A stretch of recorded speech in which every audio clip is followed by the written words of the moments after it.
What's up, everybody? This is Chris, aka Bar911970, and as always, I'm going to welcome you guys and thank you guys for visiting, one and all. Alright, guys, now, I've already had people asking me what I'm going to be doing as far as my next silver purchase, because I did make a couple of ounces of purchases last night, which I totally do not regret at all, because, like I say, hindsight is 2020. We're seeing about a 63-cent drop. So, I mean, honestly, I paid for a 10-ounce bar. I paid $2.69, and even with this drop, the current price, let me see, let me update it. The current price is $2.61. So I spent like $8 more on a 10-ounce bar. So it's not life-ending. But my next purchase, I'm going to wait a couple of days because as we see, it has broken through the $26 support line. The next support line, and I tend to agree with this to a certain extent, is 22. I'm not sure if it can get that low, but as we could see, anything is possible. I am a buyer again if silver hits 23 to 22.50. For me to buy a lot more with only a 50 cent to a dollar range discount doesn't really make sense. So obviously, if you've been stacking as long as I have, you already have a decent amount. I mean, I don't have thousands of ounces or anything like that, but it's not like, oh, I have to get it now, otherwise I don't have anything. So for the people who are just starting out, then yeah, this is an interesting time to be stacking. Right now, we're seeing silver down $1. Well, 94 cents. That's almost $1. So right now, it's actually below 25. So 22 is looking like a possibility. Could happen overnight. Um, I would honestly think if it was going to get that low, it would probably happen Monday morning when the U.S. market opens. Uh, that I will tell you right now, if it gets to 22, I can't see it getting lower than that because people have been saying that the price it costs to mine silver is around $20. Now, I don't work for a mine, so I don't know what the exact cost is. It could be different, could be depending on how large the mine is, how wealthy the people are, what kind of equipment they have, etc. So there's going to be a lot of different factors with that. But I look at it this way. This does not scare me one bit. This does not concern me one bit.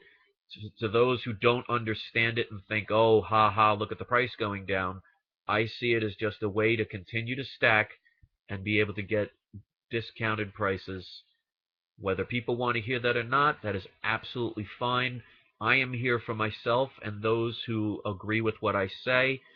This is not an ego thing where I need everybody to agree. If you don't, then you do what's best for you.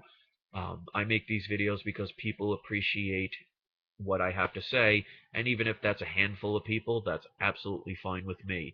So I'm going to sit around and wait and see what happens with this price.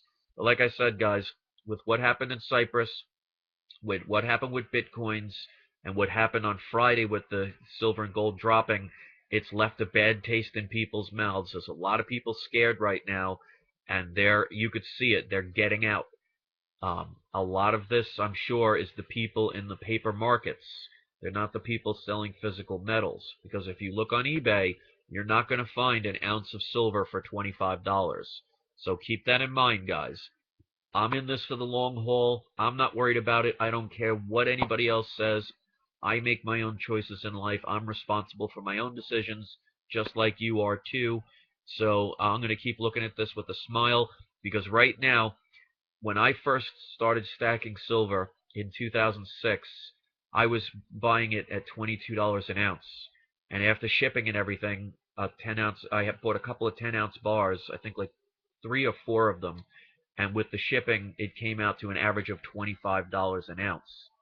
So I'm seeing prices, if it got that low, that I haven't seen since 2006. And if I knew then what I know now, I would have bought a lot more back then. So this has just given me an opportunity to go back in time. I mean, just imagine buying a car at prices that were 10, 15 years ago. Who wouldn't want that? So some people will not understand. Some people are just going to be angry no matter what. I see this as just an amazing investment. If you see, there was a news article and I don't know where it is right now, so I apologize. So there will be no link. If I could find it, I'll put it. But HSBC, you could look it up. HSBC has been buying tons of silver over the past year, year and a half. You see banks storing all the gold. You see countries dealing with Iran and other countries exchanging in their own currencies and using gold for oil. So these are things to consider. Don't do as I say, do as I do.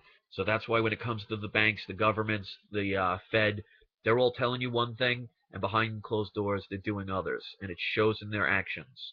So if you want to listen to what they're trying to use as fear, then you're going to second guess what's going on right now, and you're going to be scared of these deductions. I see this as a wonderful buying opportunity. I've said it the entire time. Like I said, guys, I'm looking long term, and if 5 years from now, silver is $75 an ounce, then guess what? If I bought one of them at 50, I'm still ahead of the game. So that's why I think long term and this stuff does not scare me. Although it is going to scare a lot of people. If you can't stand the heat, get out of the kitchen.